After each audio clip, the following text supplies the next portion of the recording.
এবার স্বপ্ন পূরণ হলো মুসলিম জাতির। নতুন খবর শুনলো পুরো মুসলিম বিশ্ব। এবার পবিত্র কোরআনের কাছে সরাসরি মাথা নত করেছে সমস্ত আধুনিক বিজ্ঞান। আধুনিক বিজ্ঞানের বড় বড় বিজ্ঞানী ও গবেষকরা পবিত্র কোরআনকে বিশ্বের অন্যতম আশ্চর্যকর বিষয়বস্তু হিসেবে তুলে ধরেছে। প্রিয় দর্শক, পবিত্র কোরআনে 1450 বছর আগে যে কথা বলা হয়েছিল সেই কথাই আজকের এই আধুনিক বিজ্ঞান নতুন করে গবেষণা করে প্রমাণ করেছে। আপনাদের কাছে একটি গুরুত্বপূর্ণ প্রশ্ন, আপনি কি কোরআনের পক্ষে নাকি আধুনিক বিজ্ঞানের পক্ষে? অবশ্যই কমেন্ট করে জানাবেন। বেশি কথা না বাড়িয়ে শুরু করি আজকের ভিডিও। আজকে আপনাদের জানাবো পবিত্র কোরআনের কাছে কেন মাথা নত করলো আধুনিক বিজ্ঞান। যেই আধুনিক বিজ্ঞান সবসময় কোরআনকে অস্বীকার ও অবমাননা করে এসেছে, সেই কোরআনের কাছেই বিজ্ঞান আজ মাথা নিচু করে আছে। প্রিয় দর্শক, আমরা সকলেই জানি সূরা ফুরকানের 61 নং আয়াতে বলা হয়েছে চাঁদের নিজস্ব কোনো আলো নেই, চাঁদ সূর্য থেকে আলো গ্রহণ করে। কিন্তু আধুনিক বিজ্ঞান এই কথাটি অস্বীকার করত।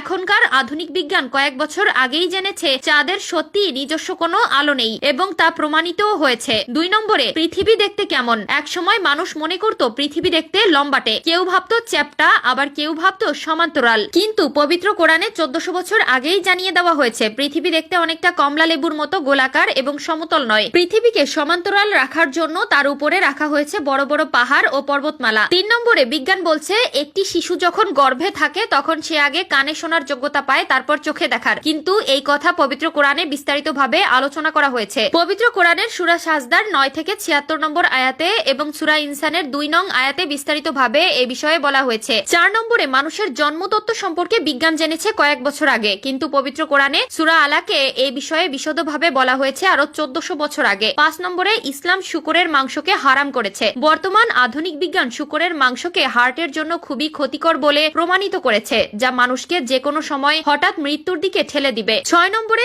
ইসলাম মদকে হারাম করেছে। চিকিৎসা বিজ্ঞান বলছে অতিরিক্ত মদ পান লিভারের ক্ষতি করে। 7 নম্বরে, বিজ্ঞান কয়েক বছর আগে গবেষণা করে জেনেছে লবণাক্ত পানীয় মিষ্টি পানি একসাথে মিশ্রিত হয় না, কিন্তু পবিত্র কোরআনে সূরা ফুরকানের 25 নং আয়াতে একথা বলা হয়েছে 1400 বছর আগেই। 8 নম্বরে, পানি চক্র বিজ্ঞান জেনেছে বেশি দিন হয়নি, কিন্তু সূরা জুমার 21 নং আয়াতে পানি চক্রের কথা স্পষ্টভাবে বলা হয়েছে। 9 নম্বরে, আধুনিক বিজ্ঞান যে বিগ ব্যাং থিওরি আবিষ্কার করেছে তার বয়স মাত্র 40 বছর, কিন্তু পবিত্র কোরআনে সূরা আম্বিয়ার 30 নং আয়াতে এ সম্পর্কে অনেক আগেই বলা হয়েছে। 10 নম্বরে, পবিত্র কোরআনে সূরা কিয়ামার 3 ও 4 নং আয়াতে বলা হয়েছে মানুষের আঙ্গুল দিয়ে মানুষকে আলাদাভাবে শনাক্ত করা সম্ভব, যা আজকের আধুনিক বিজ্ঞান এবং এর প্রধান সাক্ষী আমরা নিজেরাই। আজকাল সমস্ত ডকুমেন্টে প্রত্যেকেই আমাদের নিজেদের আঙ্গুলের ছাপ ব্যবহার করতে হয়। মূলত এই বিষয়গুলো থেকে আমরা বুঝতে পারি মহান আল্লাহ তাআলার বড়ত্ব এবং তার মহত্ব। তিনি এই বিশ্বজগতের মালিক এবং তিনি আমাদের সৃষ্টিকর্তা। আল্লাহ তাআলা আমাদের সকলকে নেক আমল করার তৌফিক দান করুক, আমিন।